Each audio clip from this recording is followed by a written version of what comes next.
People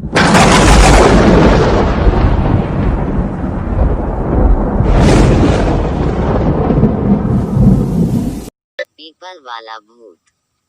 यह घटना एक हकीकत है जो मेरे सामने की है। मेरे गांव से 1 किलोमीटर दूर एक बड़ा सा पीपल का पेड़ है। वह एक विशाल पेड़ है जिसकी शाखाएं लंबी लंबी और ऊपर से नीचे की ओर आकर ऊपर की ओर मुड़ी हुई मुड़ के आकर की है। वह पेड़ देखने में इतना भयानक लगता है कि मेरे तो उस दिन की घटना के बाद रोंगटे खड़े हो जाते हैं। उस पेड़ की शाखाएं कम से कम आधे बीघे में फैली हुई है। शायद तुम लोगों में से कोई मानता हो या न मानता हो, लेकिन मैं जरूर मानता हूँ कि भूत चुड़ैल आत्माएं होती है। हर गली हर चौराहे पर ऐसी बुरी आत्माएं होती है। वो तब तक नहीं हमें दिखती जब तक वो हमें दिखना नहीं चाहती हैं। यह आत्माएं जब दिखती हैं जब किसी की राशि उस आत्मा से मिल जाए दिखती हैं। मैं तुम्हें एक ऐसी हकीकत की कहानी बताने जा रहा हूँ जिसको मैं याद करते ही मेरे रोए खड़े हो जाते हैं। अब मैं आपको उस घटना के बारे में बताता हूँ कि मैं और मेरे दोस्त उस पीपल के पेड़ पर खेलने जाया करते थे। उस पेड़ की शाखाओं पर हम झूले की तरह झूला करते थे। उस पेड़ की छाया इतनी घनी थी कि सारे पंछी उसी पे बैठा करते थे और हम लोग गर्मियों में उस पर जाके झूलते थे। बड़ा मजा आता था। वैसे उस पेड़ के बारे में लोग कहा करते थे कि उस पेड़ पर भूत रहते हैं, पर हम बच्चे कहाँ किसी की मानते थे। बस रोज खेलने को चल दिया करते थे।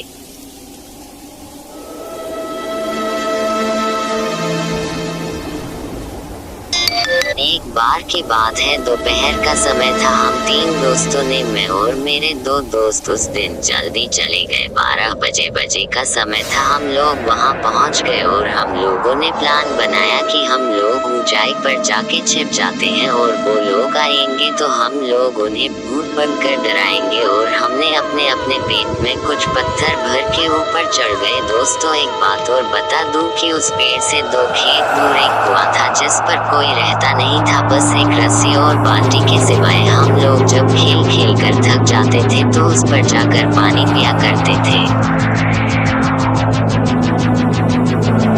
1 बजे का टाइम था। जब हम लोग इंतजार करके थक गए, वो लोग नहीं आए, तो हम में से एक ने कहा कि चलो पानी पी कर आते हैं। तो मैंने उनसे कहा कि मुझे प्यास नहीं लगी है, तुम लोग चले जाओ। दोस्तों, वो लोग उतर कर पानी पीने चले गए। दोपहर का समय था। सूर्य अपनी फुल तपन पर था। जोर जोर से लू चल रही थी और हवा के गोल गोल झुंड बनकर धूल उड़ाते हुए आ जा रहे थे। आप लोग जानते होंगे, गांव में इन हवा के गोलाकार को गंदुरा कहते हैं। सही हवा का गोला मैंने पीपल की ओर आते हुए देखा। बड़ी धूल उड़ाए हुए वो आया और पीपल के सारे पत्ते आवाज करने लगे। घर पर और कुछ टूट के गिरने लगे। धूल की वजह से तो मेरी आंखें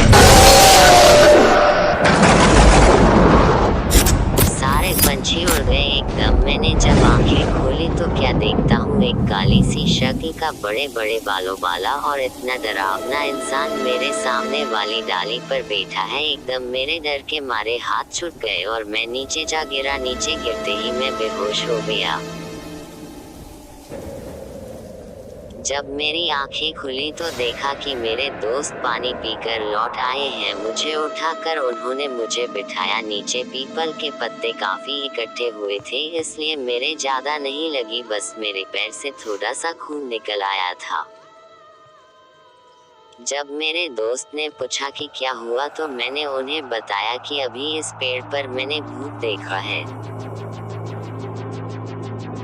सारे दोस्त समझ रहे थे कि अजय हमें डराने की कोशिश कर रहा है। उन्होंने कहा, लगता है तुझे प्यास लगी और तू ऊपर से इसलिए गिर गया है। उन्होंने कहा, जा तू पानी पीकर आ, तब तक हम यहीं बैठे हैं। मुझे पानी पीने जाना पड़ा। मैं वैसे भी डरा हुआ था और मेरे हाथ पैर कांप रहे थे। मैं मन ही मन में सोच रहा था कि बस आज मैं यहाँ से निकल जाऊं, कल से मैं यहाँ नहीं आऊंगा। मैंने बाल्टी उठाए और कुएं में डाल दी। जैसे ही कुएं में बाल्टी पहुंची, एकदम से आवाज आए और वो आवाज ऐसे लग रही थी जैसे कोई पानी में बार बार कूद रहा हो। मैं और डर गया, जबकि रस्सी मैंने आराम से पकड़ रखी थी। तो यह आवाज कैसी? मैंने कुएं में झांक कर देखा, कुएं के पानी में मुझे वही चेहरा नजर आया। एकदम से मैं पीछे हटा, मुझसे कोई पीछे ऐसे टकराया कि मेरे तो होश हो गए और डर के मारे मेरे हाथ से रस्सी कुएं में जा गिरी। मैंने जैसे ही पीछे देखा, वही भयानक शक्ल वाला आदमी खड़ा था। मेरी तो आवाज बंद हो गई। उसके बड़े बड़े दांत, लंबे लंबे बाल, दांत तो ऐसे जैसे कि साले ने कभी जिंदगी में मंजन भी नहीं किया हो। उसकी खाल जली हुई सी, जैसे कि कोई जला हुआ इंसान। इतना डरावना लग रहा था कि मैं तो बस, मेरी आंखें खुली थी, बस शरीर में कोई जान नहीं थी। बस मैं बेहोश होके गिर पड़ा। मेरे दोस्त सोच रहे थे कि यह अब तक क्यों नहीं आया। 5 मिनट बाद जब मेरी आंखें खुली तो पीपल के पेड़ के नीचे पड़ा हूँ। तो मैं और डर गया कि मैं यहाँ कैसे आ गया। दोस्त मुझे उठा कर लाए थे। जैसे ही मैं खड़ा हुआ देखा तो मेरे दोस्त खड़े हुए थे और कह रहे थे, लगता है तेरी तबीयत ठीक नहीं है, तुझे पहले बताना चाहिए था, हम पानी ले आते, कहीं तू कुएं में गिर जाता तो हमारे घर वाले तो हमें भी जान से मार देते। मैंने उन्हें बताया कि मेरी तबीयत खराब नहीं है, मैंने सचमुच भूत को देखा है। उन लोगों को विश्वास नहीं हो रहा था कि अजय, जो कि कभी भी भूत के बारे में बोलते थे, तो वो कहता था कि भूत नहीं होते, मगर इसे आज हो क्या गया है, आए हुआ है। भाइयों, अब तक 2 बज चुके थे। हमारे दोस्तों का आने का समय हो गया था। मेरे दोस्त ने कहा, चलो अब ऊपर चढ़ जाते हैं और उन लोगों को डराते हैं।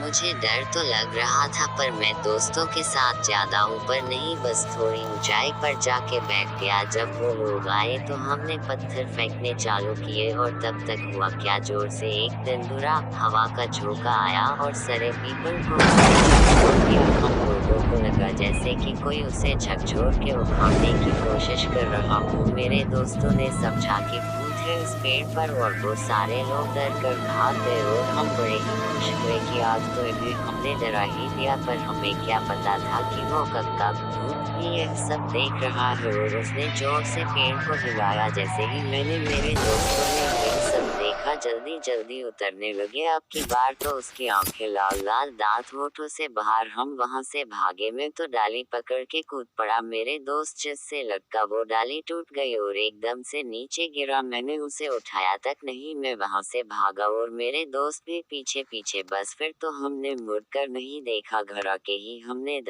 हाँ है तो हमने उसे उधर से लेट आते हुए देखा। वो आराम आराम से आ रहा था, उसकी आंखें हुए नजर आ रहे थे। हमने उससे पूछा कि नीरज क्या हुआ, तो उसने कुछ नहीं कहा, बस हमारी तरफ ऐसी ही नजरों से वह देख कर चला गया और जाकर सीधे अपनी चबूतरे पर जाकर बैठ गया। उसके हाव भाव बदले, आवाज भारी सी हो गई है।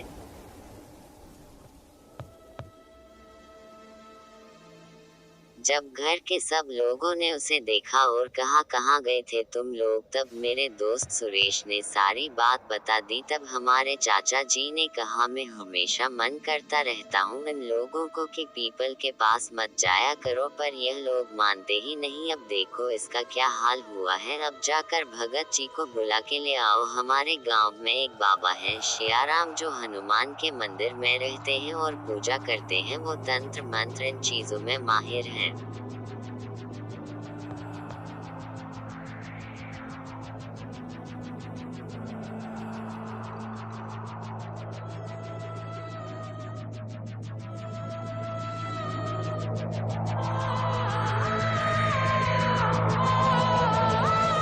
इसलिए उन्हें लोग भगत जी के नाम से बुलाते हैं। तब मैं जाकर मंदिर से भगत जी को बुलाया। भगत जी ने मुझसे कहा कि पहले कुल्ला कर और जाकर हनुमान के मंदिर से भभूत राख लेकर आ। तब मैंने राख ली। तब तक भगत जी ने कुल्ला करके अपना कमंडल साधुओं के पास जो पानी पीने के लिए होता है उठाया और चल दिए और मैं उनके पीछे पीछे चल दिया। भगत जी वहां पहुंचे और पहुंचते ही सब समझ गए और कहा, भाई तुम यहाँ क्या लेने आए हो? वो चुप रहा, कुछ बोला नहीं। तब भगत जी समझ गए कि तू उसे नहीं बताएगा।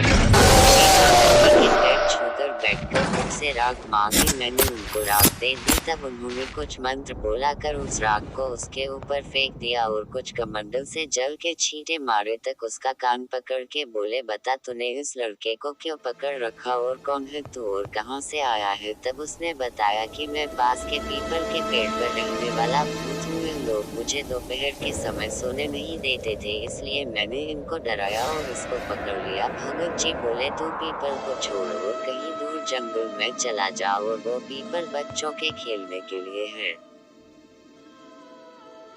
पर मैं कहाँ जाऊंगा? तब भगत जी ने कहा कि तू ऐसे ही हो चला जाएगा या फिर निकालो अपना वज्र। और भगत जी तब उन्होंने कहा, आपने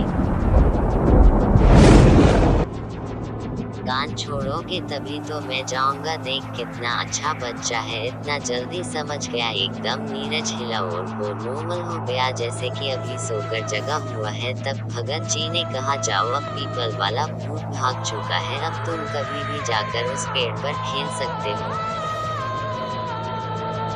हाँ दोस्तों, एक बात बताना मैं भूल गया। जब भगत जी आंखों में जो चमक आए वो हनुमान जी थे और उन्हीं ने कहा था कि मैं वज्र से मारूं क्या तुझे? तो प्रेम से बोलिए संकट मोचन हनुमान जी की जय। तब से हम लोग भूतों पर विश्वास करने लगे हैं और उनसे अब डर नहीं लगता। जब भी डर लगे तो बोलना, जय बजरंग बली की जय।